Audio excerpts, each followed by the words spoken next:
Hello, welcome back to Lehigh River Subdivision, and today we're going to start out layout update 33 where we left off on layout update 32. I was working on the retaining wall in Oxbow Curve. So as you can see how well it's carved here. We'll just follow it around. It is carved all the way over there. Now you can see I didn't go all the way down. That's because we're building the bike path up to there. So there was no sense in carving stuff that's not going to be seen. But once we get over into here, it's going to drop down close to here. I might fill in a little bit. Not 100% sure. That's going to be an eyeball thing when I get to it. If I think it looks right. If I think it doesn't look right, I raise it, lower it, whatever I need to do there. So what we're down to is, let me switch out of the zoom. I was zoomed in to try to show the detail, and that's why some of those blocks on the bottom are big, because I plan to fill in a little bit in that area, which would make my life a little bit easier. So actually I can fit this in frame without changing the camera. So there you can see that's the last little bit I have to replace.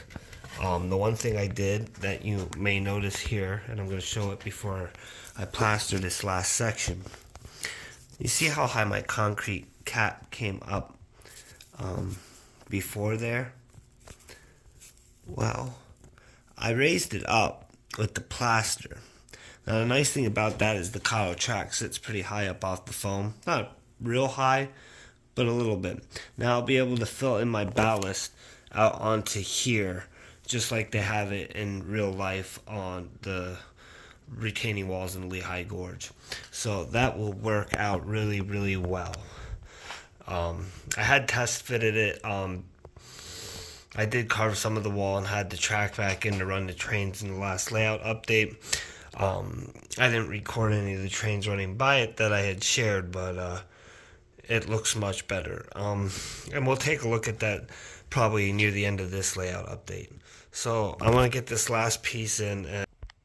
Okay, so I'm all done with the carving, and I set up a train and put the track back in just to make sure I didn't get any plaster where the track sits, and everything looks like it's fine, all the clearances. So you can see the carving. We'll just keep coming back, and that's where the wall ends. Try to get out of the light.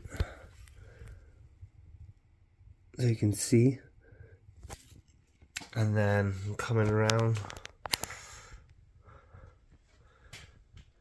you can see all the carving. Oh, tripped over my vacuum cleaner. So I just swept up and knocked out a lot of the built up plaster on the bike path area. But that is where I'm at, and I'm gonna go ahead and clear this tonight. And that gives you a view looking over towards that side. So you can see there's some good definition in this. It's just that the light on the plaster kind of doesn't show anything, but as we start to wash this, it'll all come together. So we'll come back to this once it's all done. As you can see, I got the wash done on the rock wall in the gorge. It's all clear coated, 3 washes just like we did on the other one. But I went a little heavier with the red, so this one's actually a little darker than the other ones, which is fine with me, because I didn't want them to all be the same color. So there you can see some of the wash. Now, if you've seen the post I did a week or 2 ago on my community post, I mixed up a new concrete color to try, and I had some help from Corey and Joe Rader. I'll leave their links in the description so you can check out their channels as well, and guided me in the right direction on mixing a concrete color that was aged looking, and I'm happy with that color. It seemed to also meet the eye of other modelers as well, so I'm going to mix some more of that up, and we got to paint the concrete cap on top of the bike path, and then I'll clear coat that, and then we can do some dirt wash on here and maybe some like where the water would run down, some of that detail. And that will finish up this section of the rock wall. I measured it. This was 4.5 feet of hand carved rock wall going from there all the way around the bend to this side. So there you can see that. Okay, so I had showed you that I got a concrete color that I liked. So what I did was went ahead through the rock wall area here and painted the concrete cap. Now the only thing that I do not like that I see here is the concrete cap should come down a little bit more. And I kind of thought that when I was carving it, but when everything's all white, it's hard to, exactly tell exactly what the depth perception was going to look like. And I should have came down more. I should have followed my gut.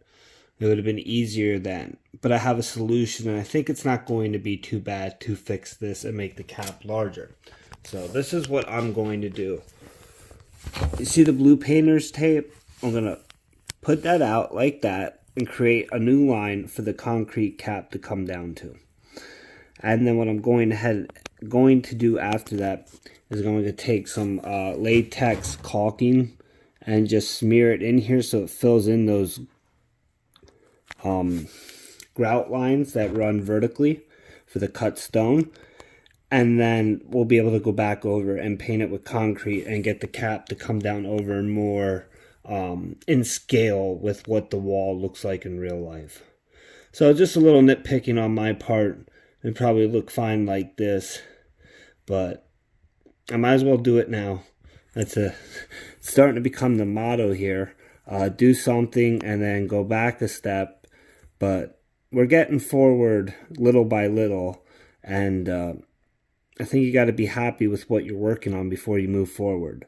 And that's all I'm going to do now. So we'll come back once I got this all taped in and smear some painter's caulk in there. Alright, so we're going to take a quick look at the wall since I taped it, caulked it, and went ahead and repainted it.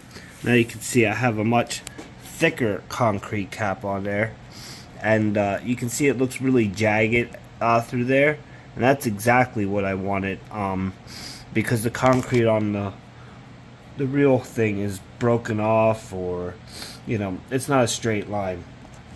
So I think I got that.